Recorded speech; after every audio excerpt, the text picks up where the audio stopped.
amma ba'du. Amin. Amin. Yang terhormat Ibu Kepala Sekolah SMP Negeri 4 Loku, yang terhormat Bapak Wakil Kepala Sekolah SMP Negeri 4 Loku, yang sama-sama kami takdimi, Ibu Bapak Ketua Kelompok Belajar, Bapak Ketua Kombe, Ibu Kurikulum, Bapak Ibu sekalian beserta TU yang sama-sama dimuliakan oleh Allah. Hari yang luar biasa, hari yang penuh semangat hari ini, kita akan kembali mengikuti workshop yang akan kita ikuti mulai dari sekarang sampai nanti. Semoga kita bisa menjalaninya dengan lancar dan mendapatkan hikmahnya. Amin ya rabbal alamin. Namun sebelum itu, marilah kita buka terlebih dahulu acara ini dengan baca basmalah. Bismillahirrahmanirrahim. Selanjutnya, agar acara ini lebih berkah lagi untuk kita semua, marilah kita bersama-sama berdoa. Untuk pembacaan doa ini kami mohon kesediaannya kepada Bapak Sakidin SPD. Kepada beliau dengan hormat dipersilahkan.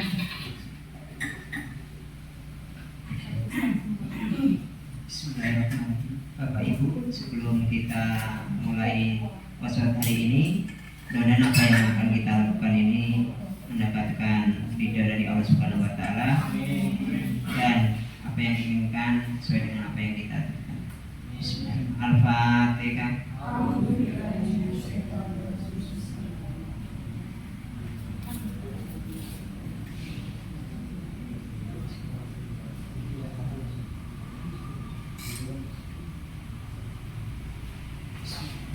Bismillahirrahmanirrahim. Bismillahirrahmanirrahim. Alhamdulillahirabbil alamin. Wassalatu wassalamu ala asyrofil mursalin sayyidina wa maulana Muhammad wa ala alihi washabihi ajmain. Allahumma ghfir li dzunubi wa li walidayya warhamhuma kama rabbayani shaghira li jami'il muslimin wal muslimat wal mu'minin wal mu'minat wa rahmatika ya arhamar rahimin. Rabbana Allahumma inna nas'aluka salamata fid dunya wa fil akhirati wa jiyatan fid dunya wa Jabirina badan babal maut wa hindal maut wa maghfiratan badal matina. Allahumma hawin alaina bisakratil maut wa najata minan nar wa afa indara isya. Rabbana la tuzigh qulubana ba'da idh hadaytana wa hab lana min ladunka rahmatan innaka antal wahhab. Rabbi wali sadri wa yassir li amri Sariya Taubari Allah Asnana Rabbana Duna Anfusana wa ilam taghfir lana wa tarhamna lanakuna minal khasirin. Rabbana atina fid dunya hasanah wa fil akhirati hasanah wa qina adzabannar wa Muhammadin fi ummi wa ala alihi wa sahbihi. Subhana rabbika izzati amma yasifun wa salamun alal mursalin walhamdulillahi.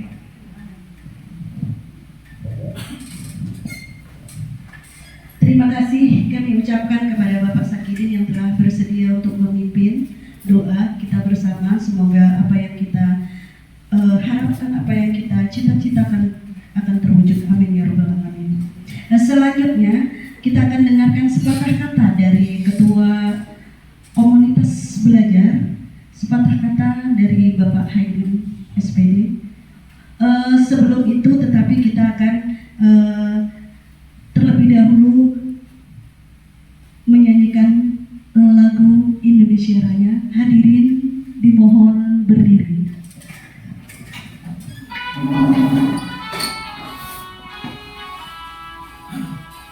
Indonesia tanah airku, tanah tumpah darahku. Di sanalah aku berdiri, jadi pandu hidupku. Indonesia kebangsaanku,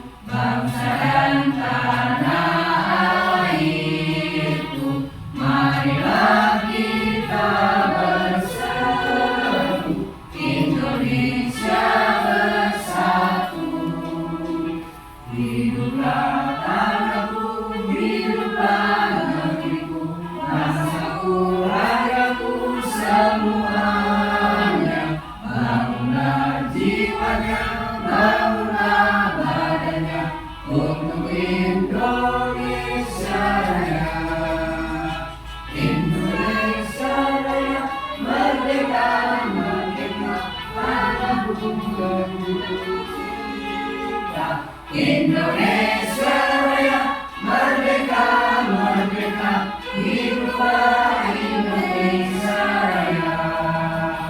Indonesia Raya, merdeka, merdeka, tanahku, negeriku yang kucinta. Indonesia Raya, merdeka, merdeka, hiduplah Indonesia Raya. Mari kita kembali lagi untuk duduk kembali.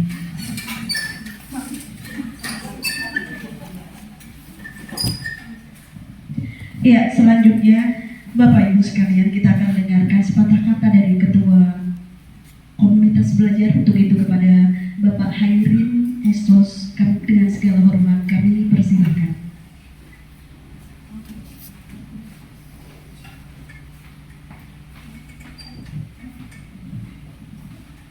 Bismillahirrahmanirrahim. Assalamualaikum warahmatullahi wabarakatuh.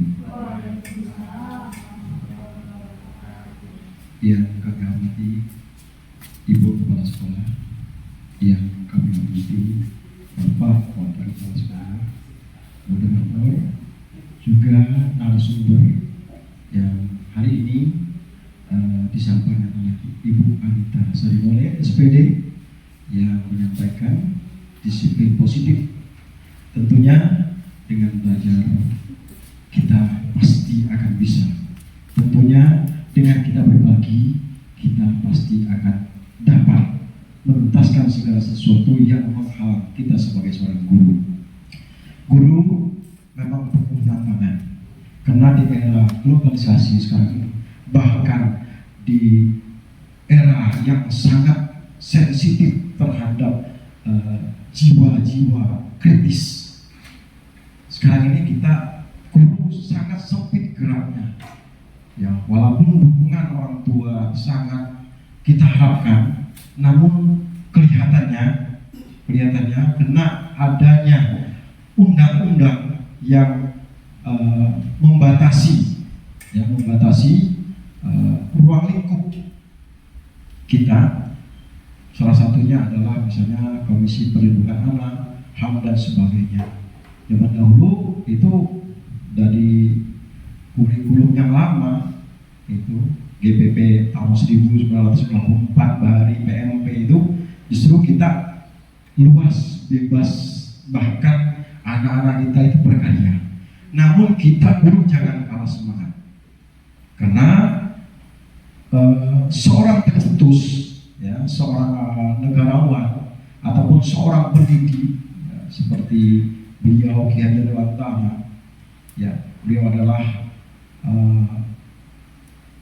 tokoh masa depan, tokoh yang terus inspirasi mereka, moto mereka itu selalu menjadi dasar dari kurikulum Merdeka. Untuk itu, dengan berbagai penelitian dan berbagai strategi yang disampaikan nanti oleh teman-teman semua, kita saling berbagi. Mari kita serap apa yang mesti kita lakukan dan apa yang mesti kita dapat. Dengan adanya komunitas ini, maka kita sama-sama untuk mendorong, berkolaborasi, ya, bersatu sebagai seorang guru yang nantinya akan mendapatkan predikat, ya, predikat, kita mengharapkan predikat, ya, predikat dari diri kita sendiri, kebanggaan dari diri kita sendiri sebagai seorang guru, menjadi seorang yang luar biasa, ya, luar biasa, tidak kalah semangat apapun keadaannya, seperti kita imani, yaitu Al-Quran kita. Al-Quran tidak pernah putus dengan modernisasi.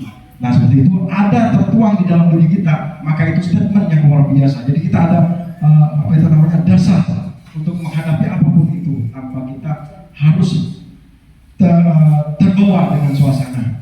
Ini saja yang mungkin bisa saya sampaikan. Mudah-mudahan komunitas ini nanti terus berjalan dengan didukung oleh semua yang ada, termasuk Ibu Kepala Sekolah, juga rekan-rekan. Nanti kita bisa menghadirkan dari narasumber lain, kita diberikan fasilitas yang lebih untuk bisa menambah wawasan kita. Demikian, lebih kurangnya saya mohon maaf. Saya kira wassalamualaikum warahmatullahi wabarakatuh.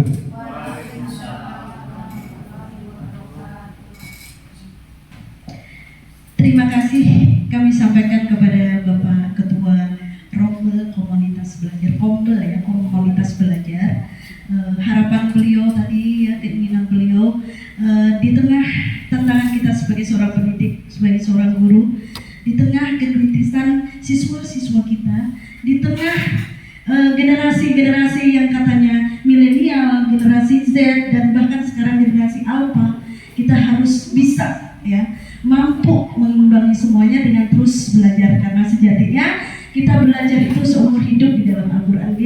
Utlubul ilma faridatun minal mahdi ilal lahdi. Dari buah ibu hingga masuk ke liang lahat, kita dibebani, diberi kewajiban untuk senantiasa menuntut ilmu. Dan hari ini insya Allah kita akan dapatkan ilmu itu dari penyampaian narasumber kita, yaitu Ibu Anita Katarina Salim oleh SPD. Aplaus dulu dong untuk Bu Anita. Baik ibu-ibu, bapak-bapak sekalian, sebelum kita mendengarkan narasumber, kita akan terlebih dahulu akan mendengarkan ya nasihat, bimbingan, arahan dari Bapak Ibu Kepala Sekolah kita. Untuk itu langsung kepada beliau dengan segala hormat dipersilakan. Ya, assalamualaikum warahmatullahi wabarakatuh. Bismillahirrahmanirrahim. Assalatu wassalamu ala asrofil anbiya'i wal mursalin Sayyidina Muhammadin wa ala alihi wa sahbihi asma'in amma ba'du. Rabbi shrah li sadri wa yassir li amri wahlul 'uqdatam min lisani yafqahu qawli amma ba'du. Yang terhormat Bapak Wakil yang selalu mendampingi saya, yang terhormat Bapak Ketua Kombel itu Pak Heri, yang terhormat Ibu pemateri ya, pembawa Ibu Anita ya, Anita Sarimole, yang pada hari ini ingin menyampaikan Kombel atau komunitas belajar dengan judul budaya positif pada hari ini. Dan kita semua guru-guru di sini hadir semua insya Allah, dan mendapatkan ilmu lagi dari Ibu Anita setelah Ibu Islo. Nah, mungkin selanjutnya bulan-bulan yang akan datang akan ada lagi Bapak Ibu guru yang menyusul untuk memberikan materi-materi berikutnya dengan judul yang berbeda. Karena apa? Karena sudah saya lihat di sini kemampuan daripada Bapak Ibu guru itu sudah tidak diragukan lagi. Nah, itu memang sudah mantap Ibu lihat. Karena Bapak Ibu guru di sini sudah banyak juga mengecap webinar-webinar di luar sana yang mungkin ilmunya bisa kita transfer di sini untuk berbagi bersama. Nah, di hari yang kedua ini ya yang akan disampaikan oleh Ibu Anita dengan judul disiplin positif ya, insya Allah akan menambah wawasan kita lagi terus ke depan ya. Insya Allah dengan demikian nanti pembelajaran di kelas-kelas akan bertambah semakin bagus, semakin mantap ya kan? Karena guru-gurunya sudah mengecap ilmu pengetahuan yang disampaikan oleh ibu guru kita yang sudah mendapatkan pelatihan dari CGP ya. Nah itu, karena dari CGP ini mungkin akan meningkat apabila sudah berhasil lagi akan meningkat menjadi PP ya Bu ya. Nah PP itu pengajar praktik. Nah kan bagus itu ya. Mungkin ibu-ibu yang masih muda bisa mendaftar kalau ada CGP lagi Bu. Sayang kalau tidak mendaftar karena umur di bawah 50 tahun itu harus semangat terus ya kan, jangan sampai menyempatkan waktu terus gali ilmu terus kayak gitu ya. Nah kalau saya kan mungkin sudah nggak kepala 4 lagi, jadi mungkin sudah nggak bisa ikut yang seperti itu ya. Jadi kalau ibu-ibu yang lain kan masih di bawah kepala 5 ya, jadi tuntut bagus ya. Karena dengan ilmu itu kita akan terlihat ya hasil kinerja kita di lapangan, ya kan? Terlihat bukti nyatanya di sana di kelas-kelas itu yang sudah kita lakukan di sana. Nah dengan demikian maka penilaian dari kepala sekolah guru itu juga akan meningkat. Nah, jadi kita semua penilaian dari guru tidak ada yang di bawah ekspektasi, semuanya sesuai ekspektasi ya.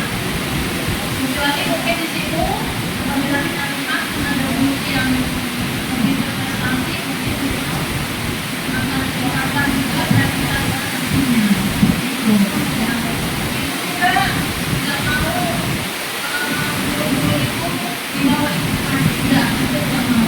Intinya itu sesuai ekspektasi semua. Kalau bisa di atas ekspektasi semua, seperti itu.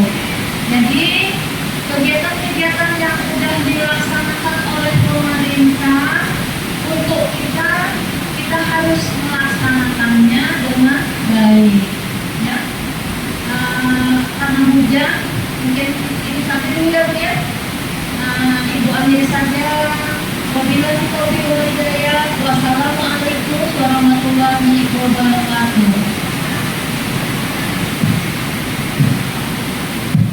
Terima kasih Ibu Kepala Sekolah yang telah memberikan satu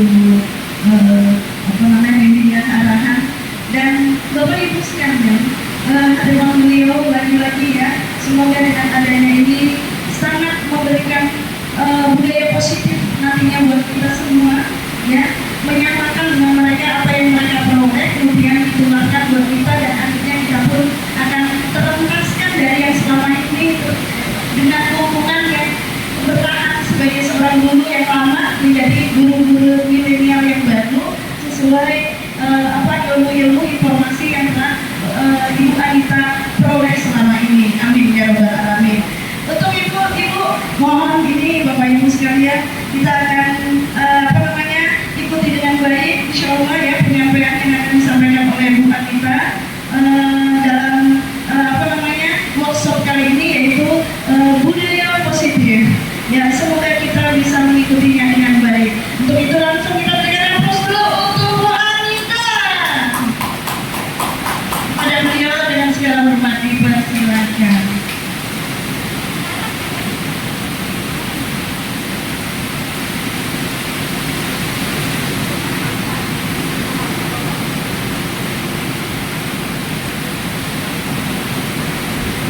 Selamat pagi Bapak Ibu. Pagi.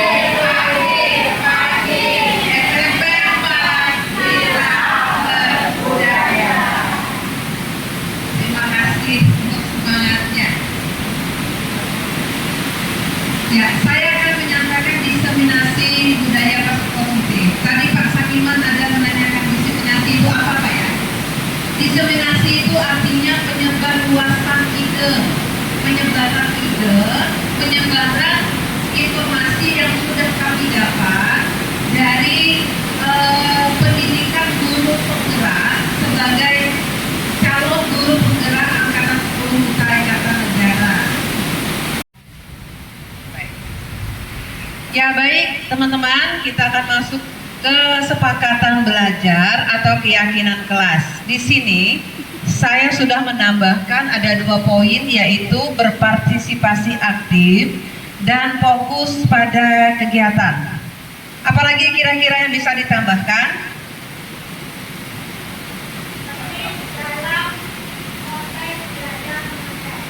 Tertib di dalam proses belajar mengajar. Pak Ragil? Mencatat hal yang diperlukan, ada 4. Rasa aman dalam belajar. Ya, Ibu Isra. Meminta izin sebelum berbicara, seperti mengangkat tangan gitu Bu ya. Ya, baik. Ibu Alia mungkin bertanggung jawab dalam kelas. Seperti apa Bu misalnya? Oh, kalau ada tugas dikerjakan. Baik, sudah 6. HP disilentkan. HP disilentkan ya, disenyapkan.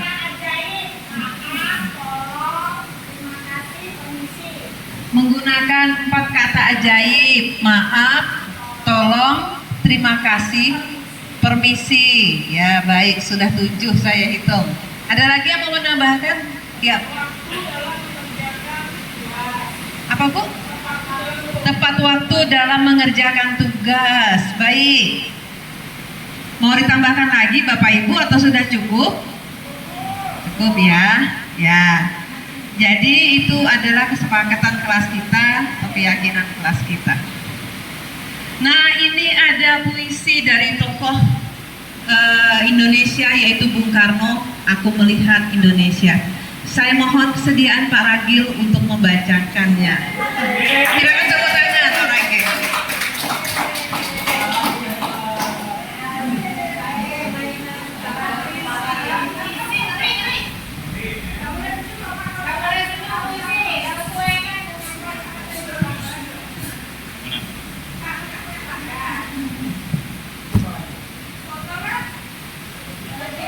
Saya akan membacakan puisi yang berjudul Aku Melihat Indonesia karya Bung Karno.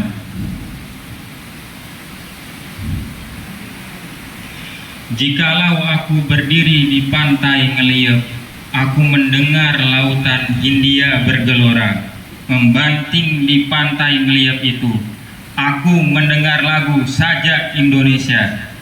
Jikalau aku melihat sawah-sawah yang menguning menghijau, aku tidak melihat lagi batang-batang padi yang menguning menghijau. Aku melihat Indonesia.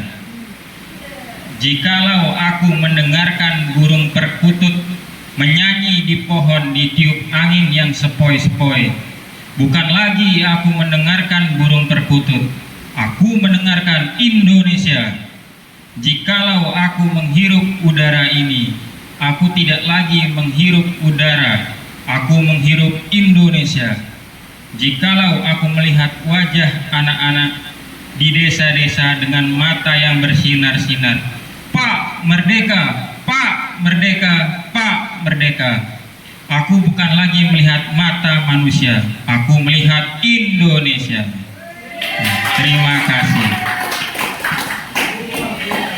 Luar biasa Pak Ragil, terima kasih. Jadi tadi dipotong sama Pak Ragil, tidak apa-apa Bapak Ibu. Ya, ini puisi karya Soekarno, Aku Melihat Indonesia.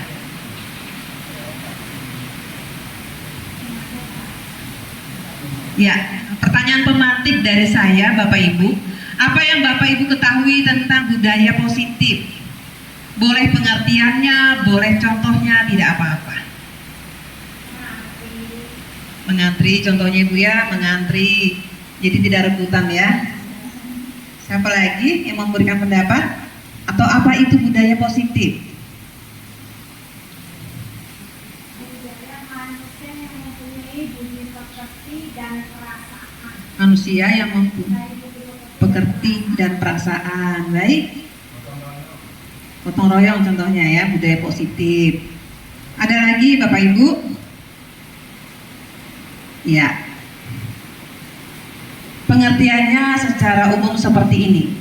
Budaya positif adalah sebuah sistem nilai, keyakinan, dan kebiasaan yang diterapkan di suatu lingkungan seperti sekolah, organisasi, atau komunitas dengan tujuan untuk menciptakan suasana yang aman, nyaman, dan menyenangkan bagi semua anggotanya. Jadi nilai-nilainya ada nilai-nilai positif di dalamnya, ada nilai-nilai kebajikan. Nah, budaya positif berarti mengandung nilai positif. Nilai-nilai positif atau nilai kebajikan apa saja yang Bapak Ibu ketahui? 1. Format. Oh, komitmen.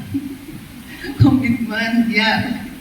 Pak Pur tadi ngomong apa misalnya komitmen, apalagi nilai-nilai kebajikan, bertanggung jawab, betul, menghargai, toleransi. Bu Nisa, apa Bu Nisa? Tepat waktu, betul, disiplin Bu ya. Ya, masuk. Religius masuk dalam budaya positif. Apalagi mungkin ada yang mau nambahkan? Peduli, tanggung jawab, ya. Bersikap jujur, sabar, ya. Toleransi. Banyak sekali Bapak Ibu kalau kita cermati nilai-nilai positif atau nilai-nilai kebajikan yang termasuk di dalam budaya positif. Nah, saya akan menyampaikan konsep-konsep inti untuk menciptakan budaya positif. Yang pertama adalah disiplin positif. Yang kedua, motivasi perilaku manusia. Yang ketiga, keyakinan kelas atau sekolah. Yang keempat, kebutuhan dasar manusia. Yang kelima, posisi kontrol guru. Dan yang keenam adalah segitiga restitusi. Nantinya ini akan saya jabarkan dengan jelas Bapak Ibu. Jadi ada 6 itu yang akan saya sampaikan. Nah, cobalah buka. Nah, sekarang kita membayangkan diri kita sendiri saja. Ada teman di depan kita memegang sesuatu yang berharga seperti mungkin permata, emas, atau apa yang menurut Bapak Ibu paling berharga dan sangat disayangi. Kepalkan tangan Bapak Ibu, lalu ada orang, bayangkan di depan Bapak Ibu ada orang yang akan membuka. Dia menghardik, membujuk, intimidasi, memarahi, menggoda, menggelitik, bahkan menawari Bapak Ibu uang agar bersedia membuka kepalan tangan dari Bapak Ibu. Pertanyaan saya yang pertama, apakah Bapak Ibu akan membuka kepalan tangan Bapak Ibu? Tidak. Mengapa?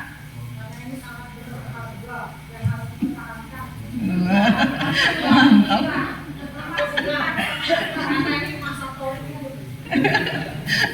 Iya. Berarti alasannya tadi karena sangat berharga. Iya. Tadi begitu aja nyerahkan ke saya. Oh, ada percayaan Bu ya? Ada kepercayaan.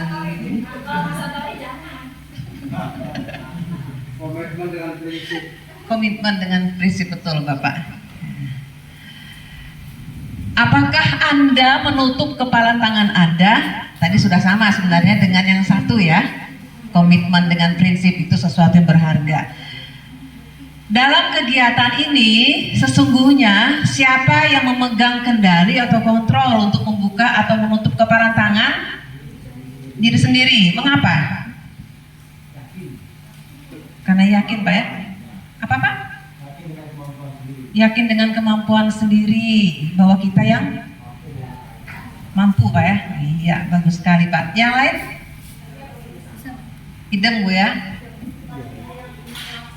Ya, karena kita yang punya kuasa untuk mengontrol Bu ya, yang mengontrol diri kita.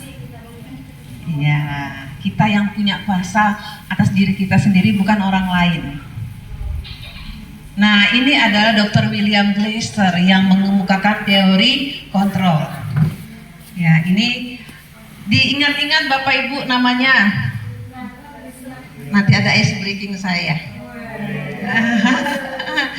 Dokter, bukan dokter Bapak Ibu ya, dokter. Kalau D-nya kapital itu dokter dibacanya. Kalau D-nya kecil dokter. Dr. William Glasser dalam kontrol teori meluruskan beberapa miskonsepsi tentang kontrol yang disebut stimulus respon. Ilusi yang pertama, guru itu mengontrol murid, itu ilusi Bapak Ibu. Pada dasarnya kita tidak dapat memaksa murid untuk berbuat sesuatu kalau murid tidak mau melakukan. Walaupun tampaknya saat itu kita sedang kontrol dia gitu ya. Tapi mungkin murid mau mengizinkan dirinya untuk dikontrol karena mau mengizinkan tadi. Saat itu bentuk kontrol guru menjadi kebutuhan dasar yang dipilih murid tersebut. Teori kontrol menyatakan bahwa semua perilaku memiliki tujuan, bahkan terhadap perilaku yang tidak disukai. Ada tujuannya. Itu ilusi yang pertama, guru mengontrol murid. Kita merasa kita yang mengontrol padahal tidak. Tapi murid yang memberikan dirinya untuk dikontrol. Ilusi yang kedua, semua penguatan positif itu efektif dan bermanfaat. Kita berusaha mungkin mempengaruhi murid agar mengulangi suatu perilaku tertentu. Mungkin iya dalam jangka waktu tertentu saja. Tetapi lama-lama dia nanti menolak atau tergantung pada usaha guru. Kalau guru nggak nyuruh, dia nggak akan lakukan. Seperti itu. Ini ilusi yang kedua. Ilusi yang ketiga, bahwa kritik dan membuat orang merasa bersalah dapat menguatkan karakter. Jadi mungkin kita pakai cara untuk kontrol murid, membuat dia merasa bersalah atas apa yang dia lakukan. Kita yakin kita sudah berhasil kontrol dia. Tidak, itu tidak menguatkan karakternya, malah akan semakin down dia. Dia semakin merasa terpuruk, merasa menyalahkan dirinya. Jadi ini adalah ilusi yang ketiga. Ilusi yang keempat dalam teori kontrol adalah stimulus respon. Orang dewasa itu memiliki hak untuk memaksa.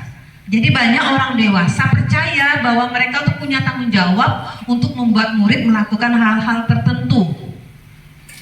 Apapun yang dilakukan dapat diterima selama ada sebuah kemajuan berdasarkan sebuah pengukuran kinerja.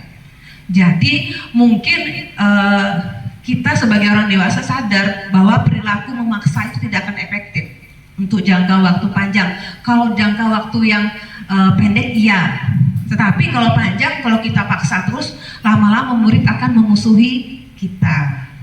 Jadi ini ada dari Dr. William Glasser tadi. Nah ini stimulus responnya melawan teori kontrol. Semua orang melihat hal yang sama. Saya ketika melihat satu bunga mawar, karena saya suka mawar, belum tentu Ibu Baya suka mawar. Ibu Baya sukanya bunga apa, Bu? Melati. Nah, sama kan? Beda kan? Beda. Setiap orang memiliki gambaran berbeda. Mungkin bagi saya suka lihat pantai. Tapi orang lain untuk healingnya saya tidak suka pantai, saya sukanya mall, gitu ya. Iya, saya punya teman Bapak Ibu yang kalau represent itu ke mall. Sementara saya nggak suka, Bapak Ibu ke mall itu nggak suka. Oh dikasih dompet ya, iya benar. Jadi kita tuh berbeda. Kita mencoba mengubah orang agar berpandangan sama dengan kita. Oh misalnya. Bagi saya Pak Ragil mungkin ganteng, tapi mungkin bagi Bu Ocis, nah tuh lihat Bu Ocis tuh, biasa aja, gitu ya.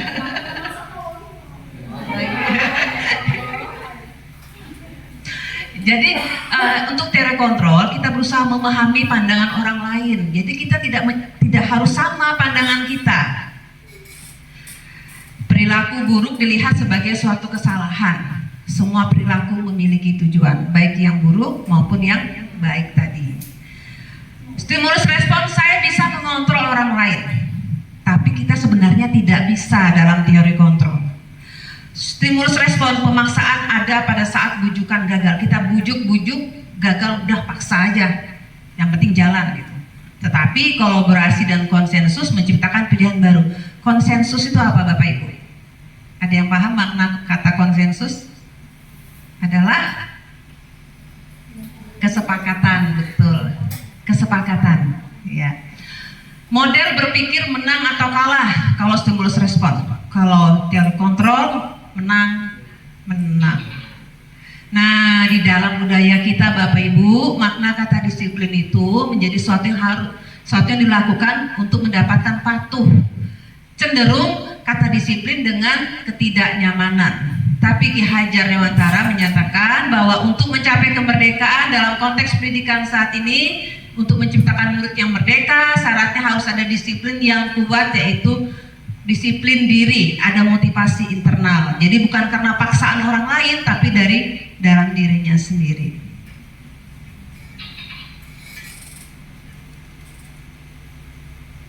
Dengan kata lain, seorang yang memiliki disiplin diri berarti bisa bertanggung jawab terhadap apa yang dilakukannya karena mereka mendasarkan tindakan pada nilai kebajikan.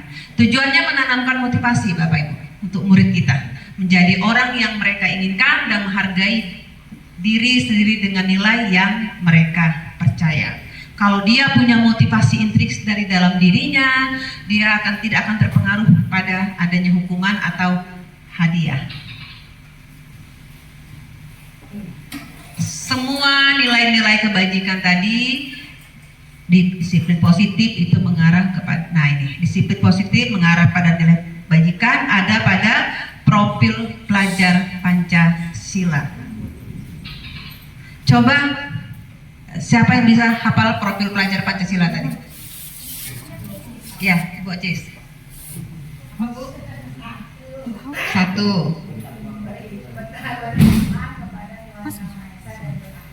Ya, 2.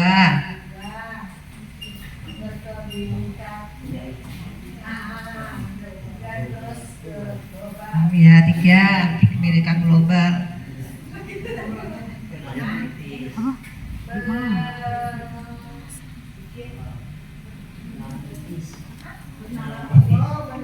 Bernalar kritis. 4.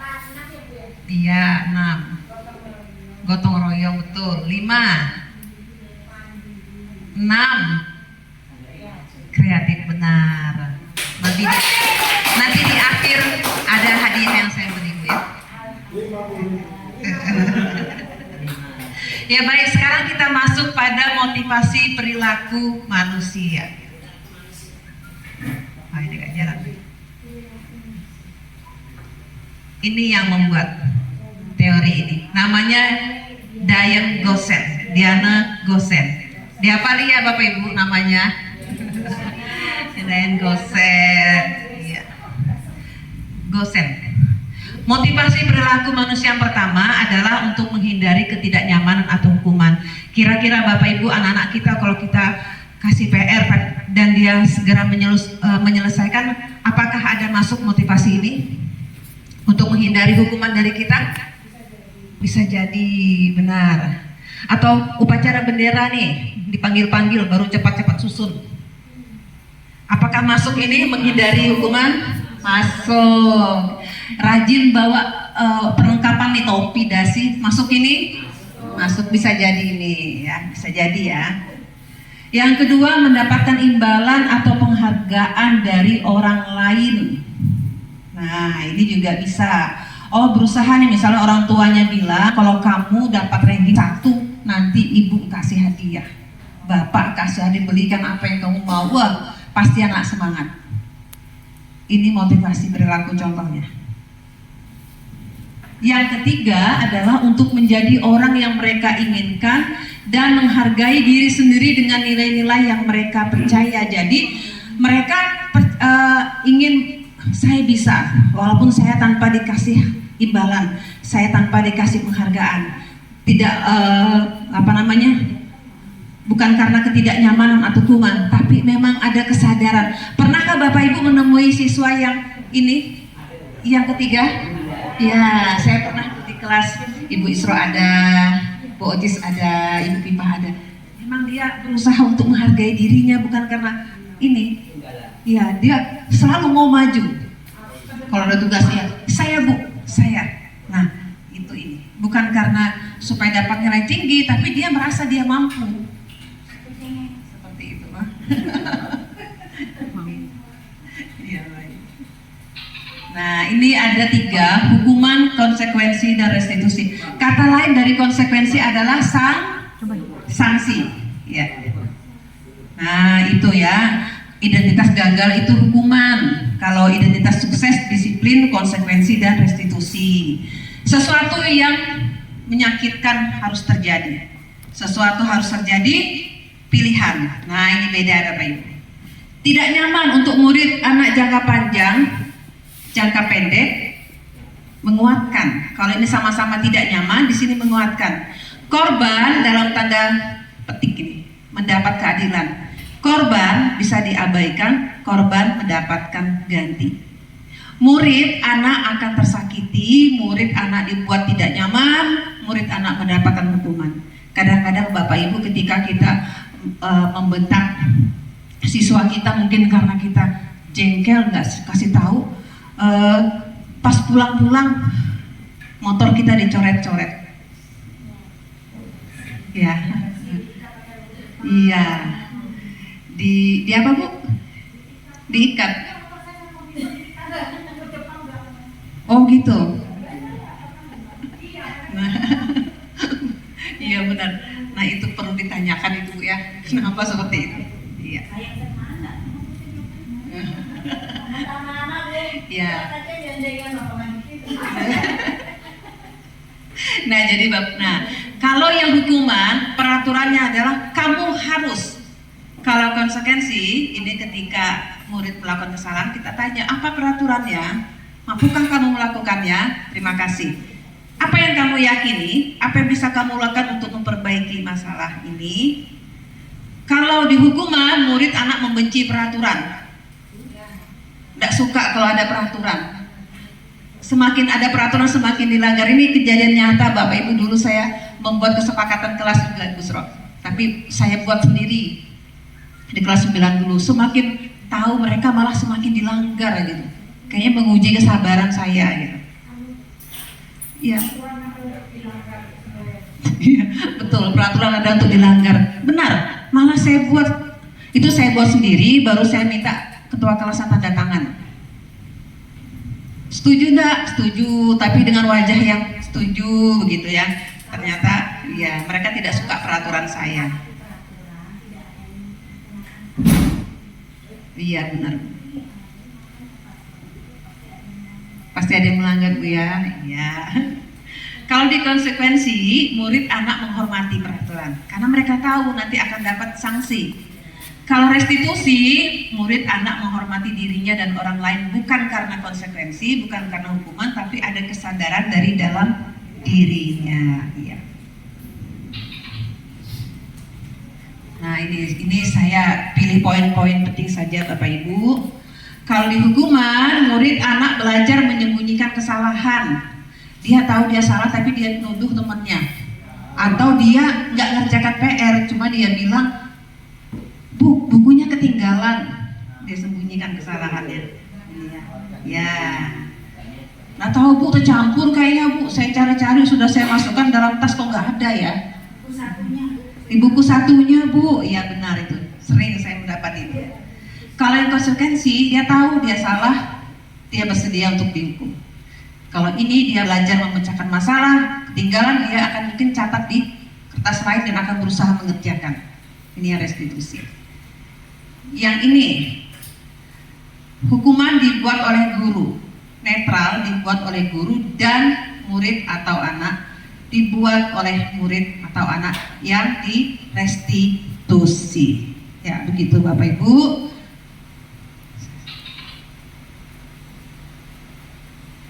Pertanyaan pemantik. Nah ini ada kasus, silahkan Bapak Ibu baca. IPA kurang menguasai pelajaran matematika sehingga pada saat pelajaran tersebut berlangsung dia lebih banyak berdiam diri atau menggambar di buku pelajarannya. Ini guru matematika tahu ini. Pada saat guru matematikanya Pak Seno menanyakan pertanyaan, IPA menjadi gugup dan tak sengaja menjatuhkan tasnya dari kursi, serta tiba-tiba menjadi gagap pada saat berusaha menjawab. Seluruh kelas pun tertawa melihat perilaku Ica yang bicara tergagap dan terkejut tersebut. Pak Seno pada saat itu membiarkan teman-teman, jadi dibiarkan teman-temannya menertawakan. Malah si IPA diminta maju ke depan sambil menunjuk hidung karena tidak bisa menjawab pertanyaan Pak Seno. Makin rame kelasnya, anak-anak tertawa melihat IPA di depan kelas memegang ujung hidungnya.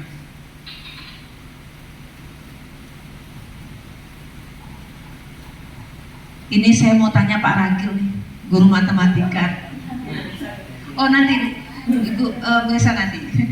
Apakah Paragil setuju dengan tindakan Pak Seno terhadap IPA tadi? Membiarkan dia ditertawakan, malah disuruh depan. Makin ramai kelas menertawakan IPA. Setuju nggak Paragil? Tergantung anak. Saya biarkan dia diketawakan. Biarkan ya. Itu sebagai nanti di berikutnya dia berusaha Berusaha berusaha untuk tidak begini lagi, tidak membuat lagi mengulangi. jadi aktif lagi dia. Nah, tapi kalau misalnya anak yang sudah memang tiba-tiba misalnya mengatuk atau apa, misalnya dia awalnya memang aktif, dia ditertawakan, saya malah akan mentertawakan karena saya pasti akan bilang belum tentu kalian bisa. Jadi ada dua kemungkinan keadaan. Ya baik. Kalau menurut Paragil, tindakan Pak Seno itu hukuman atau konsekuensi? Hukuman atau konsekuensi ya?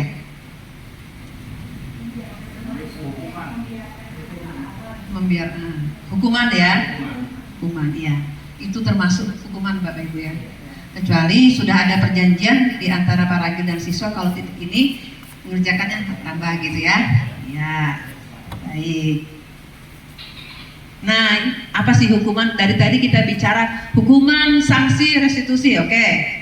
Kalau konsekuensi, Bapak Ibu, saya simpulkan saja, sudah terencana dan sudah disepakati, sudah dibahas, disetujui oleh murid dan guru. Memang umumnya dibuat oleh pihak guru dan murid sudah mengetahui konsekuensi yang akan diterima bila ada pelanggaran. Itu konsekuensi yang membuat guru, tapi sudah diketahui oleh siswa. Kalau hukuman bersifat tidak terencana atau tiba-tiba, anak tidak tahu apa yang akan terjadi dan tidak dilibatkan di dalam kesepakatan. Oh, kalau kamu tidak pakai sepatu hitam, kamu begini, misalnya. Dia tidak tahu. Hukuman itu bersifat satu arah. Pihak guru memberikan, murid menerima tanpa diskusi. Kalau restitusi, proses menciptakan kondisi bagi murid untuk memperbaiki kesalahan sehingga kembali pada kelompok dengan karakter yang lebih kuat. Ini dari dosen tadi ya, Diana dosen. Jadi ini adalah perbedaan hukuman, sanksi atau konsekuensi, dan restitusi. Sekarang saya mau tanya, mencatat kalimat saya tidak akan datang terlambat lagi 100 kali di buku karena terlambat ke sekolah, hukuman atau konsekuensi? Ada yang hukuman, ada yang konsekuensi. Pak Sakidin, masuk mana Pak? Masih mikir. Hukuman Ibu ya? Hukuman Pak Sakidin ya. Nah, ini termasuk dalam hukuman Bapak Ibu. Lari keliling lapangan 2 kali karena terlambat masuk kelas, hukuman atau konsekuensi? Hukuman. Iya, benar. Lancar Pak Pur ya. Nggak jawabnya lancar gitu. Oh iya benar. Membersihkan coretan tip X yang dibuat di meja. Iya, konsekuensi. Sepakat ya Bapak Ibu? Murid diminta push up 10 kali karena tidak mengenakan seragam yang ditentukan. Hukuman, ada yang konsekuensi? Iya, hukuman. Ya ini hukuman. Dia nggak tahu kalau push up-nya 10 kali. Coba tahu dia pasti pakai. Ya kan? Iya. Berdiri di depan kelas mengangkat 1 kaki begini. Gini lama selama jam pelajaran karena tidak mengerjakan PR. Ini termasuk apa? Hukuman. Ya, benar. Ini termasuk hukuman. Baik, kita lanjut. Membersihkan WC karena merusak buku teman. Hukuman. Ada yang pilih konsekuensi? Hukuman ya, ya sepakat. Lari mengelilingi lapangan basket 2 kali karena terlambat 10 menit untuk pelajaran PJOK.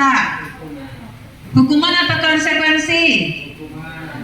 Perhatikan ada kata PJOK. Lari PJOK. Masuk ke mana?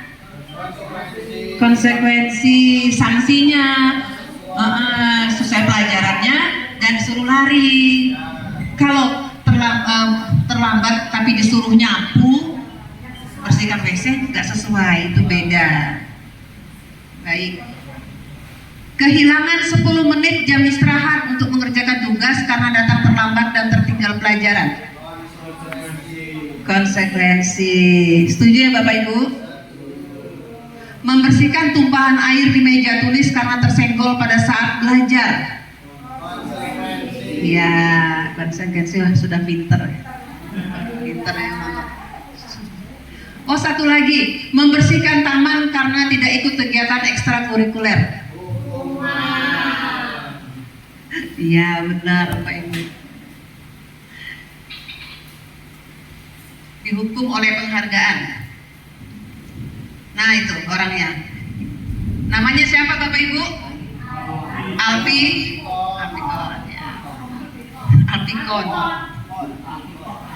Alpikon ya. Ya, saat kita berulang kali menjanjikan hadiah kepada anak agar berperilaku bertanggung jawab atau kepada seorang murid dan seterusnya, kita sedang berasumsi mereka tidak dapat melakukannya atau mereka tidak akan memilih untuk melakukannya. Jadi ini yang tadi yang diiming-imingi dulu, janjikan hadiah supaya mau berbuat baik. Kalau nggak dikasih hadiah nggak akan berbuat.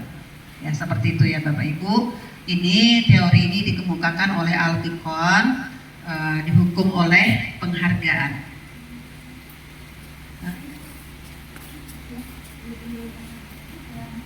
Wah, macet.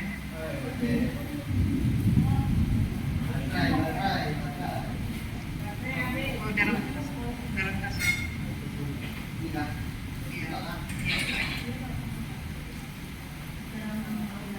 Bacalah kasus Ibu Anas di bawah ini dan jawablah pertanyaan yang diberikan.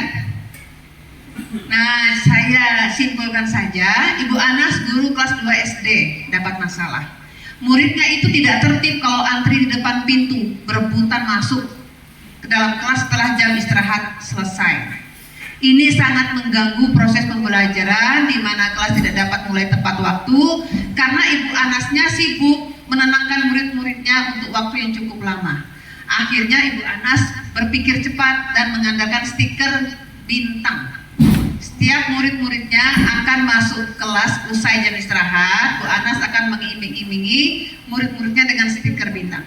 Siapa yang dapat berdiri lurus dan berbaris rapi antri di depan pintu dapat bintang dari Bu Anas. Nah, sebagian besar murid-muridnya menyambut tantangan Bapak Ibu. Berdiri mereka rapi agar dapat stiker. Ini dilakukan terus selama beberapa minggu karena berhasil membuat muridnya berdiri rapi. Sampai suatu saat Ibu Anas sakit, terpaksa digantikan Pak Heru. Nah, Pak Heru tidak tahu kalau ada stiker bintang. Dan benar saja, pada saat mau masuk ke kelas, usai jam istirahat, murid-murid kelas 2 kembali berebutan masuk kelas. Apa yang terjadi Bapak Ibu? Mengapa? Ada yang bisa jelaskan? Apa yang terjadi? Pas Pak Heru yang masuk menggantikan, ribut lagi. Ada yang mau memberikan pendapat? Ditangani apa? Karena dari Pak Heru tidak akan memberikan stiker bintang sehingga anak-anak tidak bisa. Ya, karena dia tidak tahu Pak ya. Metode yang berbeda. Coba seandainya dia tahu, dia kasih bintang, tidak ada komunikasi. Berarti tindakan anak-anak yang antri tadi karena apa? Karena untuk mendapatkan stiker. Kalau nggak dikasih nggak, gitu ya.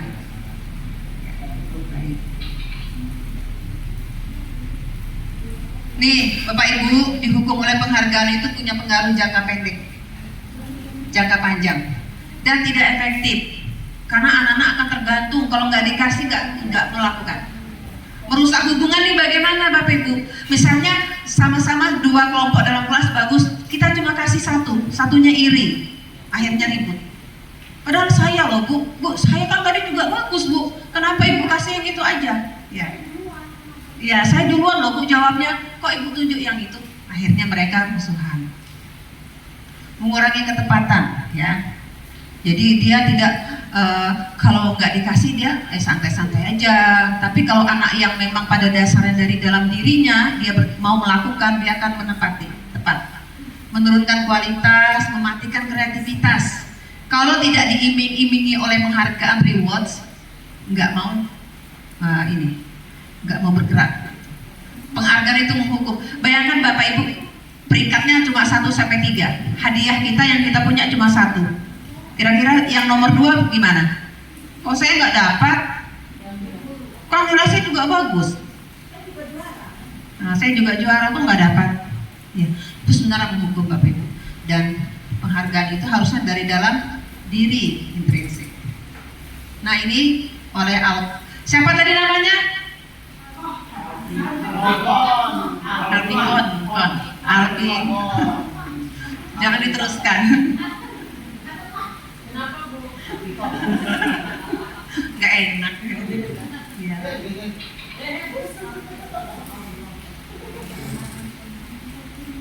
Nah, sekarang pertanyaan pemantik saya, mengapa keyakinan kelas? Bukan peraturan kelas. Sekarang kita masuk ke keyakinan kelas, materi selanjutnya.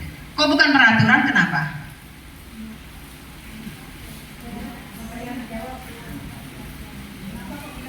Mengapa namanya bukan peraturan kelas, tapi kenapa keyakinan kelas? Oh ya, Ibu Isro.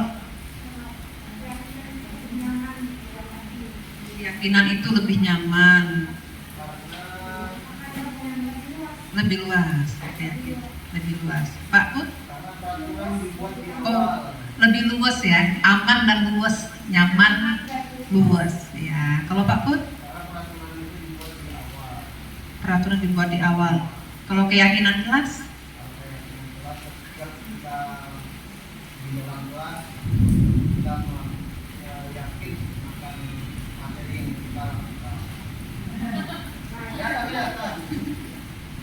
Iya, benar.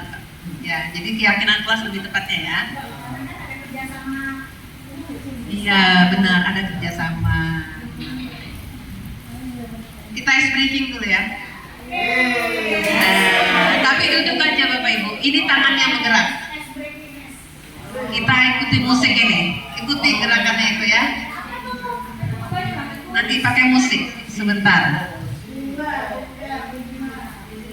Mudahan bisa jalannya. Ikutin.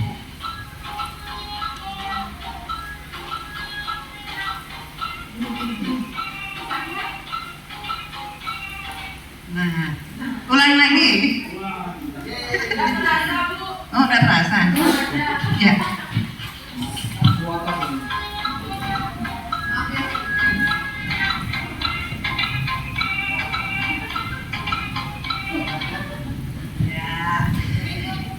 Iya, ini senam otak katanya.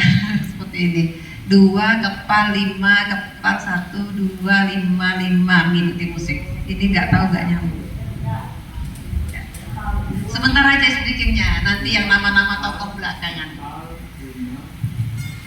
Sekarang saya mau tanya Bapak Ibu, nilai-nilai kebajikan apa ya? Kita ini masih nyangkut. Namanya keyakinan kelas, pasti ada nilai-nilai kebajikan. Mengapa kita memiliki peraturan tentang penggunaan helm pada saat mengendarai kendaraan roda 2 atau motor? Mengapa? Keselamatan. Keselamatan, ya berarti itu ya. Yang kedua, mengapa kita memiliki peraturan tentang penggunaan masker dan mencuci tangan setiap saat ini pada saat COVID kemarin? Kebersihan, kesehatan. Nah, nilai-nilai kebajikan apa yang dituju tadi? Keselamatan di sini kebersihan dan kesehatan. Benar. Tadi SBG sebentar sekali ya. Nanti yang terakhir. Setiap tindakan atau perilaku yang kita lakukan dalam kelas dapat menentukan nih Bapak Ibu, terciptanya sebuah lingkungan positif. Perilaku warga kelas nanti jadi kebiasaan. Nah, yang keyakinan kelas tadi, nanti kalau sudah jadi kebiasaan, akhirnya membentuk budaya positif. Pertama-tama perlu diciptakan dan disepakati keyakinan kelas atau prinsip-prinsip dasar bersama di antara para warga kelas. anak atau seseorang akan lebih tergerak untuk menjalankan keyakinan daripada mengikuti saja. Murid demikian, mereka perlu mendengar dan mendalami tentang suatu keyakinan daripada hanya mendengar kita mengucapkan peraturan yang mengatur mereka harus berlaku begini atau begitu. Bagaimana Bapak Ibu tentang pernyataan ini? Jadi kalau peraturan yang mereka ngikutin, tapi kalau keyakinan yang dibentuk bersama, mereka akan lebih semangat.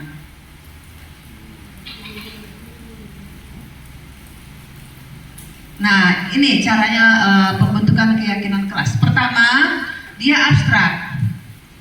Keyakinan kelas bersifat lebih abstrak daripada peraturan yang lebih rinci dan konkret.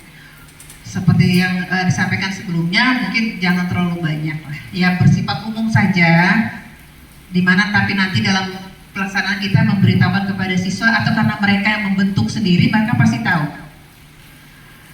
Dibuat dalam maksud positif, jadi hilangkan kata jangan, dilarang, tidak boleh, itu diganti, ya. Nah, tidak boleh melawan guru, tidak boleh mengejek teman, diganti menghormati dan menghargai guru dan teman. Dibuat tidak terlalu banyak supaya mudah diingat dan dipahami oleh semua warga kelas. Dan sebaiknya diterapkan dalam situ, bukan hanya dibentuk tapi juga diterapkan. Dan semua warga kelas ikut kontribusi dalam pembuatan keyakinan kelas lewat curah pendapat. Curah pendapat ini kata lain dari diskusi. Kemudian tinjau kembali keyakinan kelas dari waktu ke waktu. Mungkin ada yang perlu diganti. Boleh Bapak Ibu ya. Nah, ini yang saya buat di kelas 8C pada waktu itu. Saya membuat keyakinan kelas.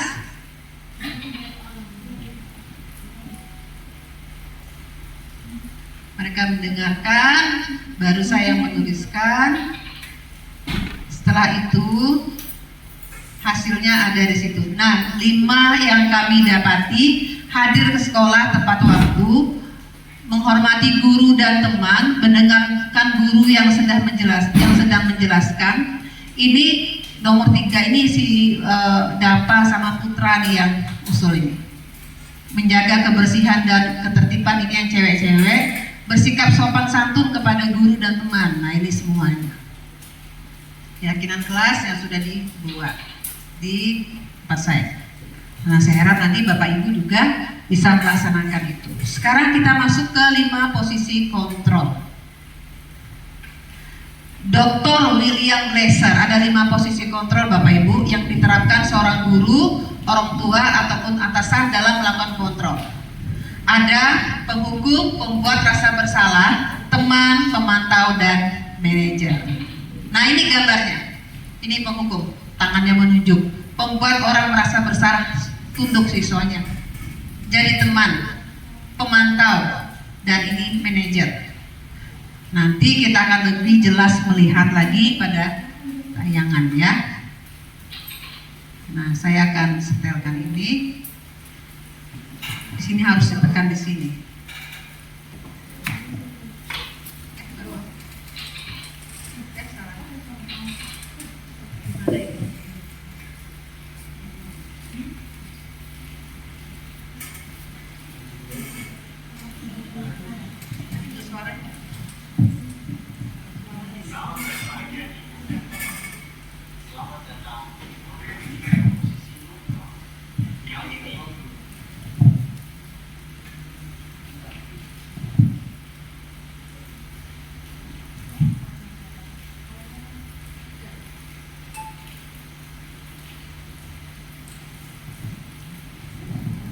Jadi ini tentang disiplin positif.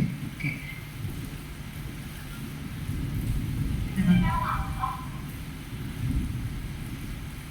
Tidak apa-apa, jangan banyak.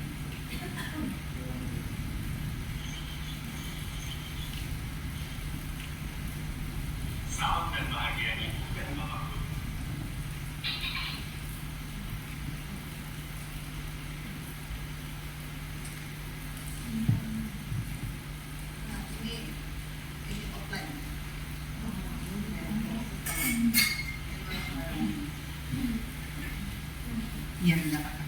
Salam dan bahagia Ibu dan Bapak Guru. Selamat datang di modul 5 posisi kontrol. Kali ini tentang posisi kontrol guru. Pada materi pertama di modul ini, kita akan berkenalan dan belajar mengenai konsep 5 posisi kontrol guru. Kita akan mengeksplorasi beberapa contoh praktik proses pembentukan sikap disiplin positif pada murid. Diharapkan kita bisa mengidentifikasi dan mengevaluasi cara kita selama ini dalam membimbing murid untuk memiliki sikap disiplin. Dengan begitu, kita bisa tahu letak posisi kontrol kita dan dampaknya bagi perkembangan murid. Aku pernah membawa buku gambar. Aku disuruh menyanyi lagu di depan kelas. Aku pernah berantem. Pak guru bilang aku tidak kasihan padanya. Dia capek mengajari aku. Aku pernah tidak mengerjakan PR. Bu guru bilang tidak apa-apa. Aku dimaafin. Aku pernah salah memakai seragam. Sesuai peraturan, aku disuruh pulang. Tidak boleh masuk sekolah. Aku mengejek guru. Kemudian aku dipertemukan dengan guru tersebut untuk berdiskusi akan dampak dari perbuatanku. Aku mengerti kesalahanku dan aku akan perbaiki.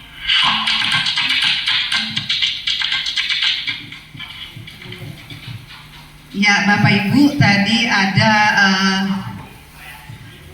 dari anak-anak yang melakukan pelanggaran seperti itu. Ini videonya akan tetap jalan sambil saya jelaskan. Ya.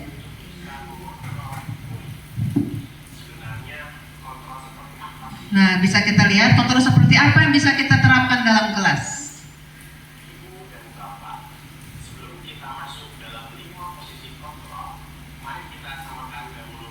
Ya, baik Bapak Ibu, saya akan cepatkan. Oke. Kita pahami ya, berarti tadi ada 5. Ada yang sebagai penghukum, dia lupa membawa buku gambar, berdiri di depan kelas. Kemudian ada yang membuat rasa bersalah, bilang Pak gurunya enggak kasihan sama Bapak, Pak capek gitu ya. Kemudian yang ketiga tadi apa ya? Apa Bapak Ibu? Teman, Bu saya nggak ngerjakan PR, nggak apa-apa, nggak ngerjakan, gitu ya. Yang keempat apa Bapak Ibu? Monitoring atau pemantau ya. Dia salah pakai baju disuruh pulang sesuai dengan aturan. Ya, konsekuensinya itu seperti itu. Dan yang kelima mengejek guru. Tadi gambarnya anak SMA, mengejek guru, dipanggil, dipertemukan dengan guru yang diejeknya, dibicarakan diskusinya, bagaimana bisa memperbaiki kesalahannya, seperti itu.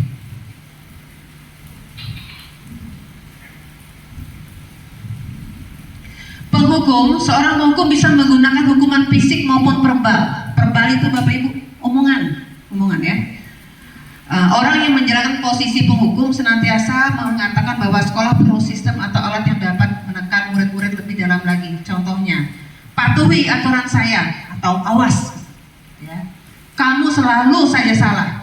Selalu, pasti kamu yang terakhir selesai. Gitu ya. Ini ucapan dari guru yang menerapkan posisi penghukum Bapak Ibu. Yang kedua, posisinya adalah membuat orang merasa bersalah. Biasanya guru akan bersuara lebih lembut, tetapi membuat orang itu tidak nyaman, bersalah atau rendah diri. Ibu sangat kecewa sekali dengan kamu. Berapa kali Bapak harus memberitahu kamu, gitu ya? Gimana coba kalau orang tua kamu tahu kamu berbuat begini?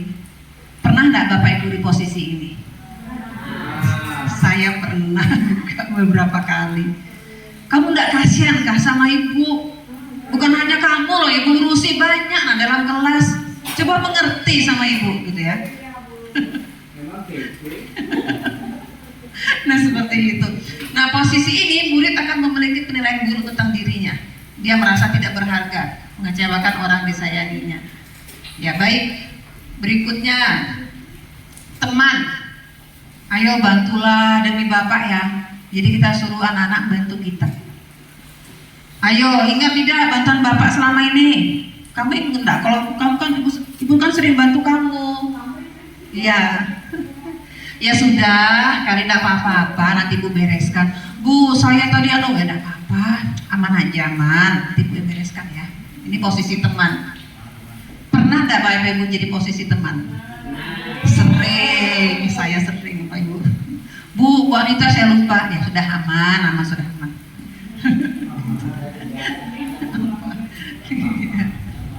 Nggak apa-apa kok, biasa aja gitu ya.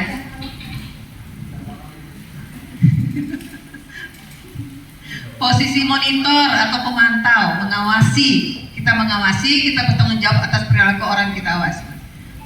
Kita nanya kalau dia melanggar, peraturannya apa? Apa yang telah kamu lakukan? Sanksi atau konsekuensinya apa?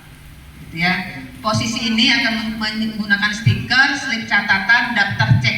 Jadi orang yang atau guru yang di posisi pemantau biasanya dia punya data. Nah ini, berapa kali dia tidak ngerjakan PR, berapa kali dia melanggar, ada datanya. Nilainya berapa kali rendah. Orang yang di sini posisi punya data yang kuat. Oh begitu. Gimana Pak Sakidin? Bapak punya data tentang siswa yang tidak ngerjakan gitu ya?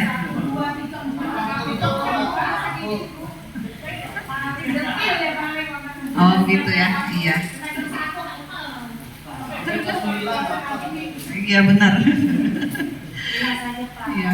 Sekarang posisi manajer. Nah ini berbuat sesuatu bersama murid. Silahkan murid mempertanggungjawabkan perilakunya. Apa yang kita yakini? Kembali ke keyakinan kelas. Kemarin itu murid saya tuh ribut itu Fahra dengan Putra, olok-olokan. Putra Bu nyebutin nama orang tua, enggak Bu, enggak sengaja gini. Terus teman-temannya bilang, melanggar keyakinan kelas, karena mereka yang buat. Apa? Baru saya bilang, apa keyakinan kelas? Tidak menghargai teman Bu, ngolok nama orang tua. Ya, jadi mereka tahu. Salah, maaf belum. Apakah kamu meyakininya? Jika kamu meyakininya, bersedia memperbaikinya. Jika kamu memperbaiki ini, hal ini menunjukkan apa tentang dirimu? Apa rencana kamu? Ini kayaknya sabar betul ya Bapak Ibu ya. Kayaknya sudah saya terus belajar ini. Oh Bu Isra ya sabar, amin. Sabar. Kalau Pak Pur bagaimana Pak Pur?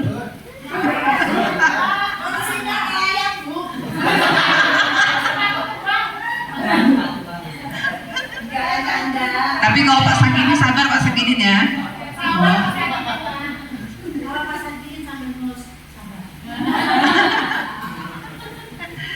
Iya. Nah, secara tidak langsung kita kan di sekolah orang tua, kita di rumah kan juga orang tua. Bagi yang belum punya anak, saya nggak ini tanya ya. Oh iya, mohon maaf. Kalau di rumah, perhatikan ini ada di rumah dan di tempat kerja. Di rumah, di tempat kerja. Coba siapa yang mau memberikan pendapat? Di rumah posisinya sebagai apa ya? Di sekolah sebagai apa? Ibu Alin, silahkan.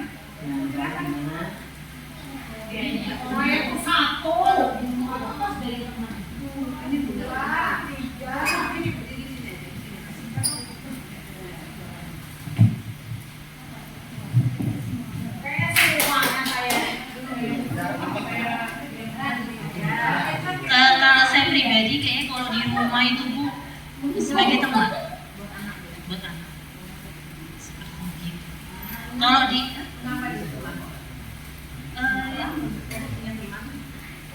karena mungkin karena melihat apa ya sifat anak saya Bu ya.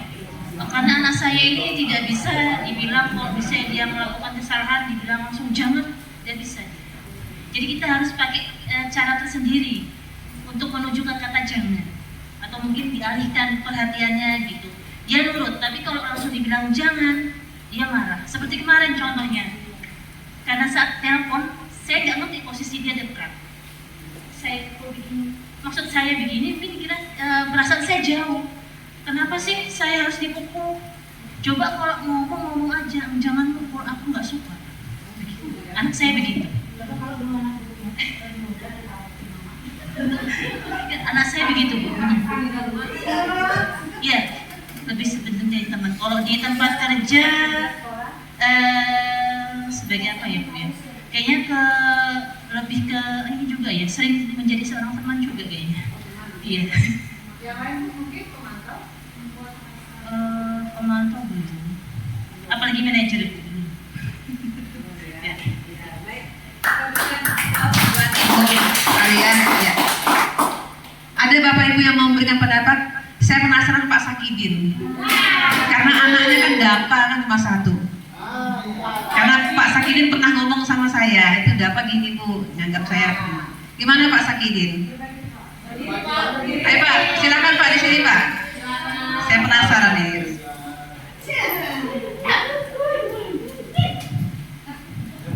Baik, kalau menurut saya Bu, kalau di rumah ya karena kita cuma satu ya seperti teman ya orang tua.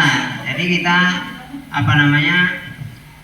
biasanya seperti kalau di rumah ya sambil nasihati juga sambil seperti teman. Bisa juga kalau misalkan ada yang melakukan kesalahan ya kita tegur bagaimana supaya apa yang pernah dilakukan itu bisa tidak terulang kembali. Gitu aja mungkin Bu ya. Untuk yang siswa yang ada di sekolah, kalau yang itu yang ke pemantau aja Bu. Iya pemantau. Karena di sekolah itu biasanya kita mengawasi langsung apa yang dilakukan oleh anak. Apakah anak itu yang sudah kita berikan itu dijalankan dengan baik atau belum? Iya, sampai tugas-tugasnya yang belum itu kita kejar terus sampai dia mau mengerjakan. Terima kasih. Ya Pak Sakidin saya hafal sebagai pemantau benar. Terima kasih Pak Sakidin dan Ibu Alia. Nah, siapa namanya Bapak Ibu? Abraham Maslow. Ini yang pengemuka teori pemenuhan kebutuhan dasar. Diagram Maslow, ya. Maslow atau Maslow, Abraham Maslow. Yang pertama adalah kebutuhan bertahan hidup. Ini bersifat fisik, ya, fisiologis, kesehatan, rumah, makan. Ini kebutuhan biologis sebagai bagian dari proses reproduksi, pokoknya untuk bertahan hidup. Nah, ini meliputi kebutuhan akan perasaan aman. Kemudian kebutuhan dasar cinta dan kasih sayang, kebutuhan untuk diterima. Bapak Ibu, anak-anak yang memiliki kebutuhan dasar kasih sayang dan rasa terima yang tinggi biasanya ingin disukai. Dia ingin diterima oleh lingkungannya. Mereka akrab dengan orang tuanya. Biasanya mereka belajar karena suka pada guru. Jadi kalau anak suka sama guru, itu perlu kasih sayang. Dia perlu perhatian. Cuma saya nggak tahu kalau Pak Rajul banyak banget yang suka. Itu gimana?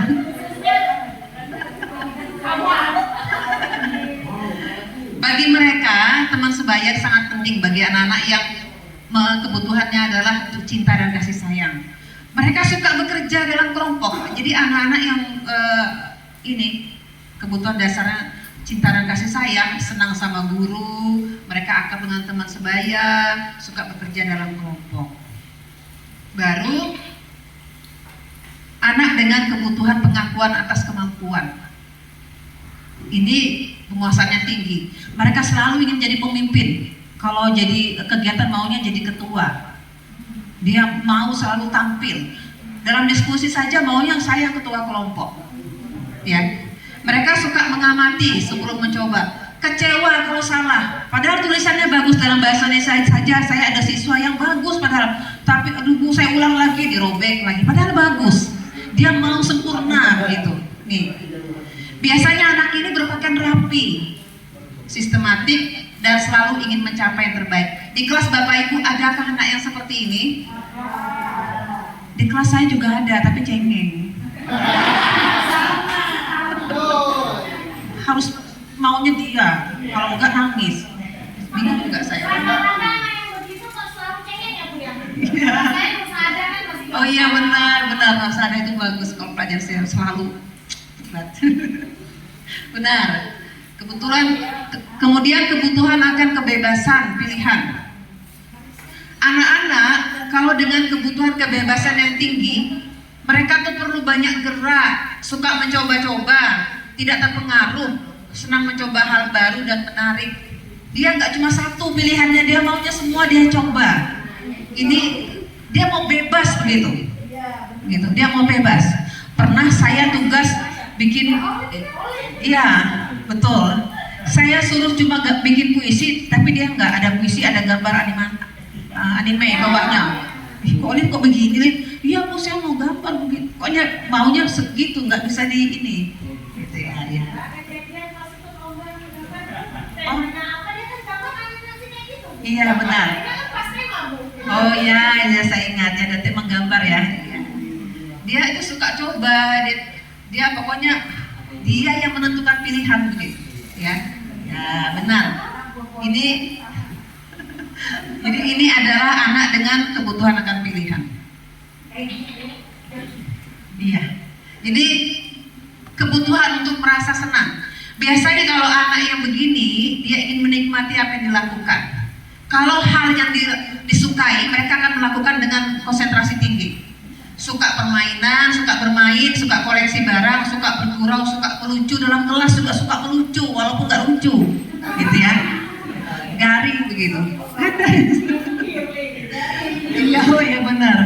Jadi ketawa sendiri kadang kayak si Firly. Ya, dia suka melucu, gitu ya. Dan menggemaskan, kayak Ucup ini menggemaskan. Saya gemas sama situ. Bahkan ketika mereka tuh buat kesalahan, kelihatannya tuh lucu gitu.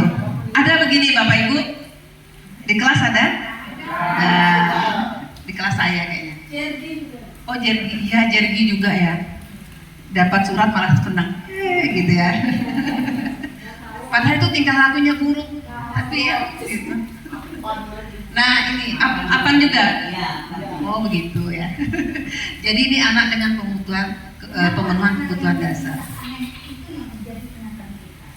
Iya. Yang bernikahan dengan apa Bu? Dengan apa Bu? Yang jadi ingatan kita. Oh iya betul. Iya benar-benar. Kayak Ica, kenapa kita nggak pergi Ica? Nah, ya benar. Bapak Ibu, nanti Ibu pilih apakah cinta kasih sayang. Saya ulang lagi mungkin Bapak Ibu. Mana ketahuan jawabannya?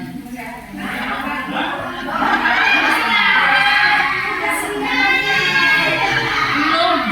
Anggap aja belum. Ini ada kesenangan, ada kebebasan, ada penguasaan, ada cinta kasih sayang, ada kebutuhan bertahan hidup. Nah, Bapak Ibu kita ulang dari awal ya. Kayaknya kesenangan saya. Ibu guru bilang, aku tidak boleh bersenandung sewaktu mengerjakan tugas. Katanya kelas tuh harus tenang, tidak ada suara. Kan nggak seru jadinya. Pernah nggak Bapak Ibu kita maunya dalam kelas tuh diam, tenang gitu. Sama Bapak Ibu. Kira-kira ini kebutuhan apa Bapak Ibu? Mantap. Nah, ini kesenangan. Kita tepuk tangan untuk Bu Ocis.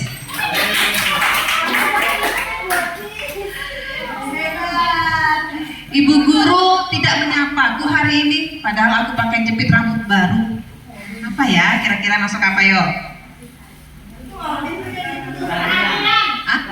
Perhatian, kasih sayang, cinta dan kasih sayang. Iya, betul. Maunya diperhatikan aja ya. Kalau nggak diperhatikan nangis, ya. Benar. Aku bosen, masa belajarnya cuma gitu-gitu aja, dengerin ibu guru aja, bosan. Maunya tuh jangan ceramah aja gitu, buat permainan apa. Ini kebutuhan apa? Salman. Iya benar Pak Sakima sama Bu Erni. Berikan tepuk tangan. Aku sebel gambarku tidak rapi, malah ibu guru nunjukin ke teman-temanku di depan kelas. Masuk apa Bapak Ibu? Masuk ke penguasaan. Ya baik.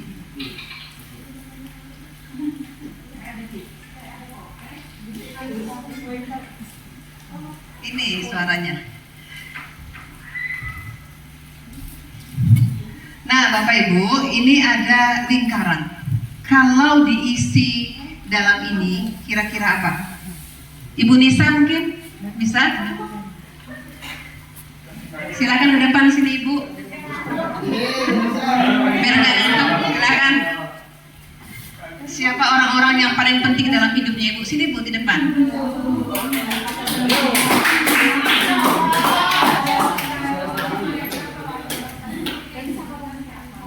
Ya, ini ada lingkaran ini hanya untuk yang salah lagi. Ya, ini dalam duting.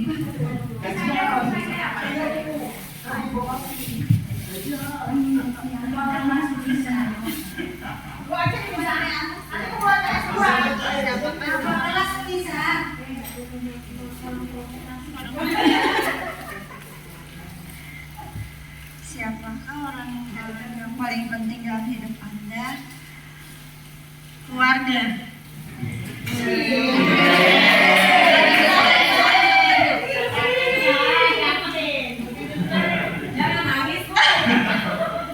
Nilai-nilai kebajikan apa yang terpenting dalam hidup Anda?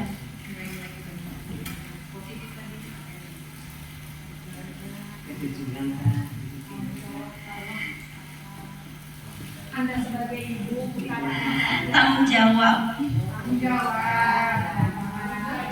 Kalau Anda menjadi orang yang ideal, karakter atau sifat apa yang Anda paling inginkan ada pada diri Anda?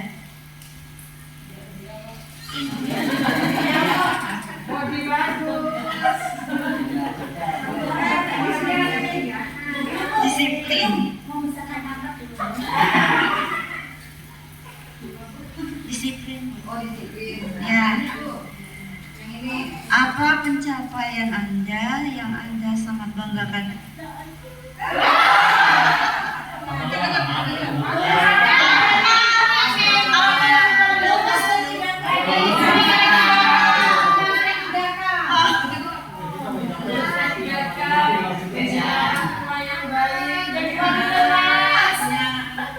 anak 3.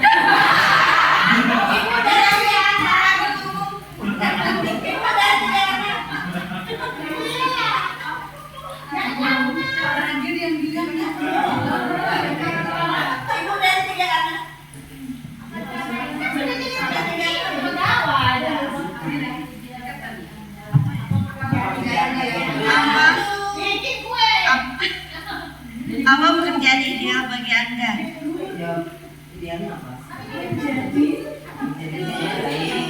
Guru.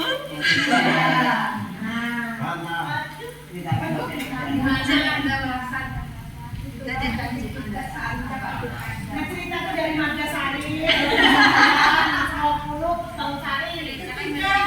Masih sekolah. Ada di mana?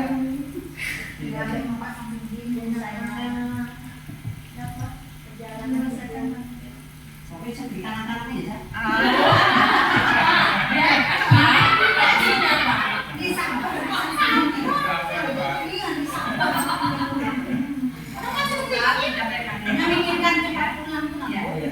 Iya. Apa yang Iya, apa yang paling bermakna dalam hidup Anda?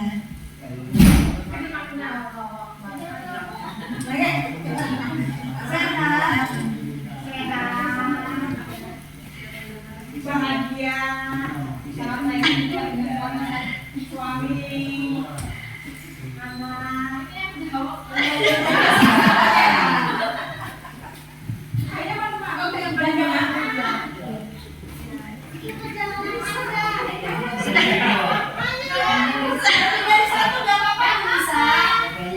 Banyak jawaban. Apa yang paling bermakna dalam hidup Anda? Mencapai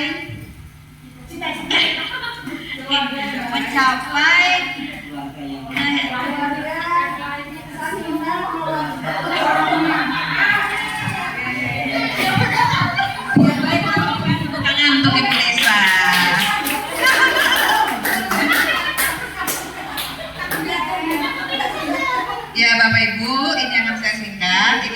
apa tadi diagnose ya, segitiga restitusi. Jadi ini yang membuatnya proses menciptakan kondisi bagi murid untuk memperbaiki kesalahan mereka sehingga mereka bisa kembali kepada kelompok mereka dengan karakter yang lebih kuat. Nah, jadi ada membantu murid memiliki tujuan disiplin positif, memulihkan dirinya setelah berbuat salah. Jadi dia akan menjadi orang yang menghargai nilai-nilai kebajikan yang dipercaya. Ini ada segitiga restitusi, validasi tindakan salah, menstabilkan identitas dulu ya Bapak Ibu, baru ke validasi dan menanyakan keyakinan. Ini adalah segitiga restitusi. Baik.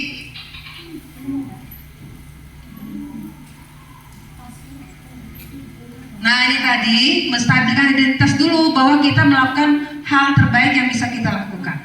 Validasi tindakan yang salah, semua perilaku memiliki alasan dan menanyakan keyakinan bahwa kita semua memiliki motivasi internal. Ini langkah-langkah dalam teori segitiga restitusi. Nah ini yang pertama menstabilkan identitas. Di sini saya ada dua siswa yaitu Nurul dan Salpa. Ini mungkin kita lewatkan saja Bapak Ibu. Menstabilkan identitas. Kemudian ada validasi tindakan yang salah. Jadi kita menanyakan mengapa dia melakukan itu dan sebagainya. Jadi ini adalah yang kedua dari segitiga restitusi.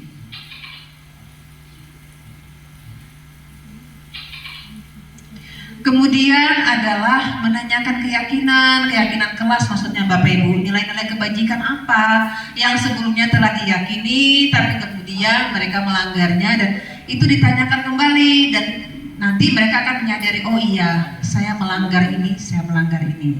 Nanti kita akan memberikan solusi. Tapi biasanya siswa sendiri yang memberikan solusi Bapak Ibu ya, seperti itu. Baik.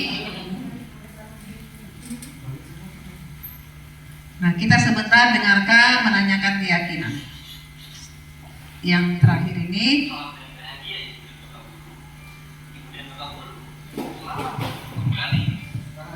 kita sudah mempelajari dua sisi dari segitiga restitusi. Di modul kali ini kita akan membahas sisi terakhir, yaitu sisi 3, menanyakan keyakinan.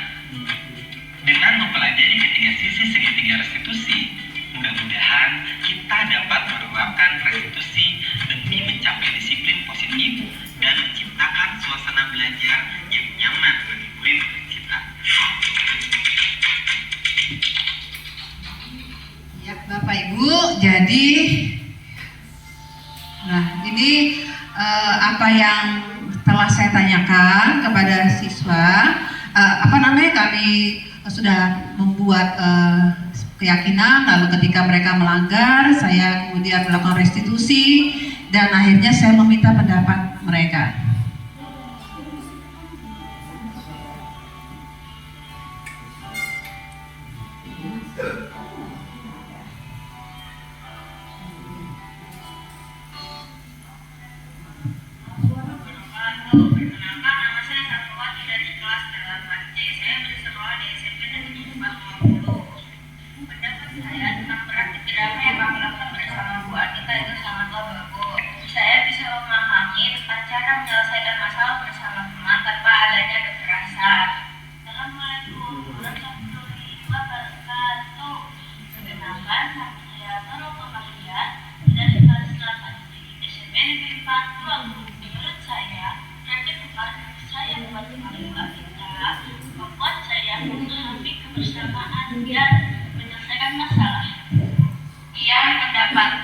Kami akhiri. Wassalamualaikum warahmatullahi wabarakatuh.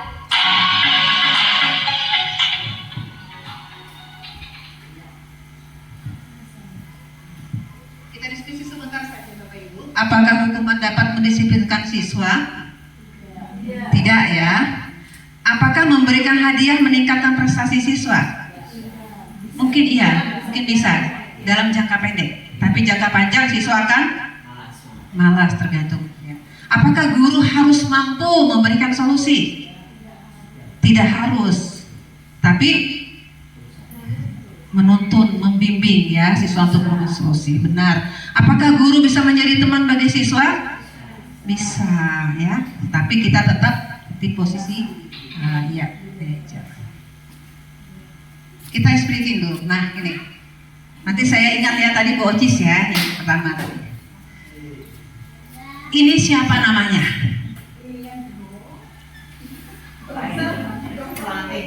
Apa Pak? William Glaser, Pak Ragil. Iya, kita berikan tepuk tangan buat Pak Ragil. Oke. Ini siapa? Dosen, ya Bu Ari yang jawab duluan. Ya benar. Ini siapa ya? Apa? Alpiton Pak Pur, ya benar Pak Pur. Nah ini, ayo, angkat tangan, saya mau dengar.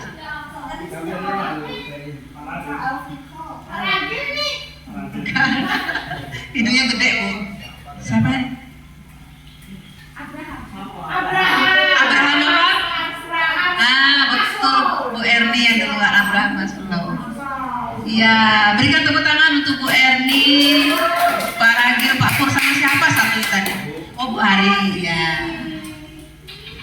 Oke Bapak Ibu, demikianlah kita sudah mengetahui tentang budaya positif, ada disiplin positif, ada motivasi perubahan, dihukum oleh penghargaan, hukuman, sanksi, restitusi dan segitiga, restitusi serta teori kontrol ya. Saya harus hati-hati kalau mengucap itu. Ya, semoga kita bisa menjadi manajer Bapak Ibu buat teman-teman kita, buat murid-murid kita. Selain mungkin selama ini seperti saya lebih banyak ke pemantau dan kadang-kadang ke pembuat rasa bersalah. Itu yang saya lakukan dulunya. Tapi setelah mengikuti pendidikan guru penggerak, saya mau merubah diri ke posisi manajer, walaupun tidak segampang itu, sulit karena terbiasa dengan karakter saya yang maunya cepat selesai, tidak sesabar. Tapi kita harus berusaha. Saya yakin Bapak dan Ibu juga semua sama. Terima kasih Bapak Ibu untuk hari ini. Sampai jumpa. Salam dan bahagia. Terima kasih. Silakan kembali kepada Ibu Nurafifah.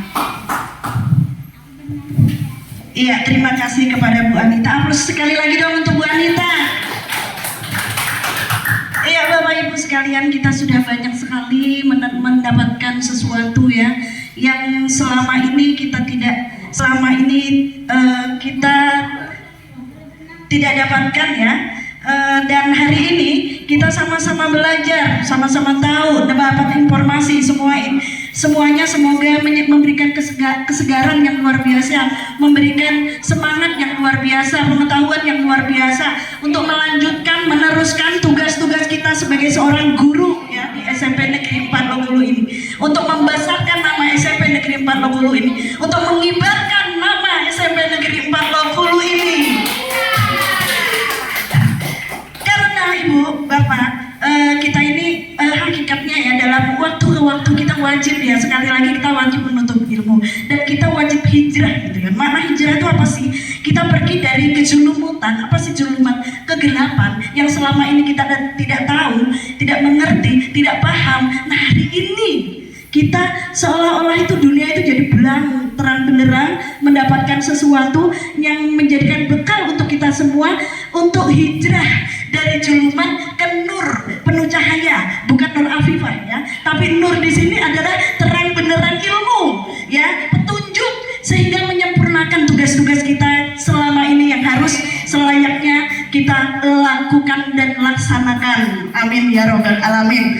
Karena Bapak Ibu sekalian ya, sekali lagi mungkin dari awal kembali kita sama-sama ya, bismillahirrahmanirrahim ya, melakukannya, melaksanakannya untuk menjadi kemudian kebiasaan. Karena ada satu kata-kata mengatakan begini ya Ibu-ibu, tadi keyakinan kita dapat bisa melakukan sesuatu yang hari ini kita terima sampai kemudian kita jadikan satu perbuatan bismillahirrahmanirrahim, dalam kehidupan sehari-hari kita di sekolah tercinta kita ini, setelah menjadi satu keperbuatan akan menjadi satu kebiasaan. Setelah menjadi satu kebiasaan, insya Allah nantinya itu menjadi sebuah karakter kita semua. Kita bisa mengubah cara-cara, metode kita dalam belajar, sampai kemudian Tuhan menakdirkan kita menjadi yang terbaik. Amin ya rabbal alamin. Allahumma sahla illa ma ja'altu sahla wa anta tas'alu idza syi'ta husna sahla. Tiada yang mudah Allah jadikan satu kemudahan buat kita semua.